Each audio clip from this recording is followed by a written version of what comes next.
Begin transmission, First Officer. Pull us out if we get pinged. Aye, aye, Captain.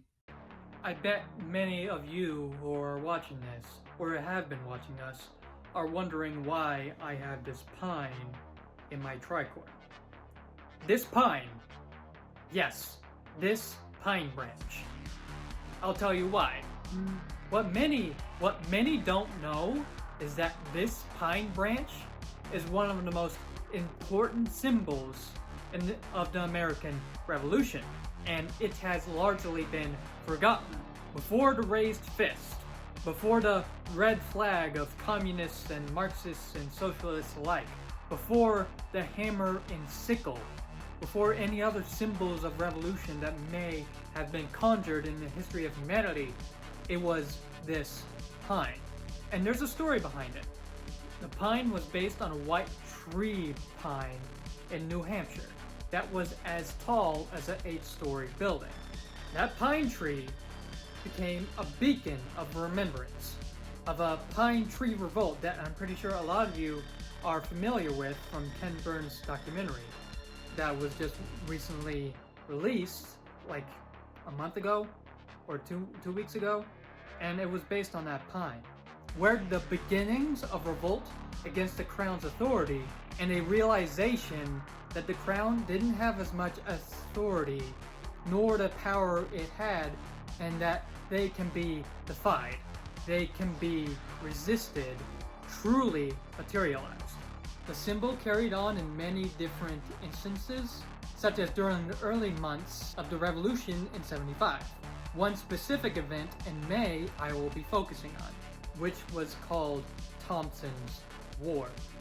A big ship called the Kansas was anchored in Falmouth, Maine, which is now known today as Portland, Maine.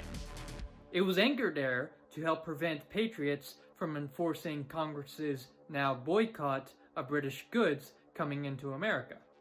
A general who went by the name of Samuel Thompson, along with some of his family members, such as his father and some of his brothers, had a militia called the Spruce Militia, where it was comprised of 50 men or more. It was called the Spruce Militia because Samuel Thompson, along with other members of his family and other members of the militia, wore the spruce pine like how bikers wore emblems on their jackets. They had the spruce pine trees as patches on their arm of their militia coats, and they wore the spruce pine branch in their tricorns, as seen here. It was showing to everyone, whoever came across them, that they embody the revolution. This militia sent off one night to go and destroy that ship. Burn it to ash before it can be ever used against the people of Falmouth. To destroy anyone else. To destroy us. Unfortunately, the captain of that ship, Henry Mowat, was walking past them when they were about to sail the town. A ironic historical act of fate, I suppose. Obviously, they had to capture him because the guy was out of the bag at that point. There was no way they could let him return to the ship, well knowing that an assault was about to happen. But everything unraveled after that point, as the ship's first mate ordered his release, otherwise he would fire onto the town, burn and destroy it to smithereens, lay waste to the town and its people, along with the leaders who gave themselves after that point in order to quell this crisis. Although obstinate, furious, and enraged, Samuel was given no other choice but to release Mowat and to return to the woods of Maine to continue the fight for the revolution. Although with the promise and expectation from Mowat that the hostages that gave themselves up would be released, and Mowat would keep his word and his parole that he promised. Safe to say, he did not, and the hostages that remained in his hand stayed in his hand. Furious and enraged, the militia, the Spruce Militia, took it upon themselves as an act of vengeance for lack of better words, on the main ones responsible, as Mowat left with his ship. That ship that was left off would go on under Mowat's command to help burn and destroy the city of Falmouth, otherwise known historically as the burning of Falmouth, months later, with some militia groups focusing on saving anyone who was left in the city who didn't evacuate. Some within the militia groups that came to help focused on taking it out on the elite wealthy and merchants and oligarchs and Tories and loyalists who helped create this mess in the damn first place. But that's a topic for another day. This pine was and is the symbol of the American right to revolution, exemplified in the Appeal to Heaven flag as seen before me, behind me. It is not and has never have been a Christian nationalist symbol, and anyone who asserts otherwise is lying to you for sinister intentions. This symbol is rather our symbol, our American symbol of the right to revolution that has persisted for 250 years, and we have forgotten it, or worse, gave it up, because some bad actors, at the most generous terms, flew it. And this is not just about the pine, this is about all of our symbols, from the Don't Tread Me flag to the American flag itself. Maybe some are okay with that, with giving them up to said bad actors.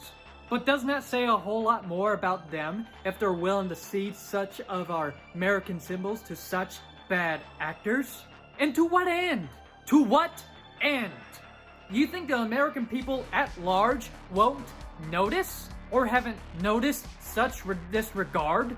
That choosing to fly a foreign flag, such as the flag of Mexico, over the American symbols, even to the point of burning and spitting, won't send a very blunt message of anti-Americanism? Some may think it is not. Free speech gives us the right, and rightfully does. But who is supposed to be convinced with such actions? Who is it for? Just to feel better about yourself? And to fight the man? Congratulations! You fought him. Now what? You're still at the same place you were. That is all to say this. Do not give up our symbols because some ridiculous and unserious people fly it. It is cowardly capitulation to surrender our symbols to your opposition out of mere inconvenience and uncomfortability. It speaks more that you do not care about our symbols when that happens, rather than some subversion of these symbols. And I know you do care about our symbols. They are our strength to show the world who we are and what we believe. But your uncomfortability flying them is showing others that you're not really fighting for them, that you're just giving them up as if you were just waiting for it, that you were just waiting to cede our symbols to them, to give them up. Just, here you go, take it, please. I don't care, here it is, take it, please. And those who do not fight for our symbols, to stand for them, to use them, to fly them, cannot claim to stand for them. I have not come to chastise your disappointment, nor diminish it, only to remind you that our symbols are not to be forgotten, nor given up, just because of the actions of others with bad intentions. Only that we must fight for them even stronger in this age of polarization. Fly them with pride in spite of it. Only then can we reclaim what we lost. That's why we are so divided, so polarized. We have given up in apathetic cowardice and disappointment. And yet, in that realization, when all feels hopeless and foregone, We must fight even stronger, powerful, louder, as we cannot allow such co-ops of our symbols be permanent. Be permanent. Be permanent.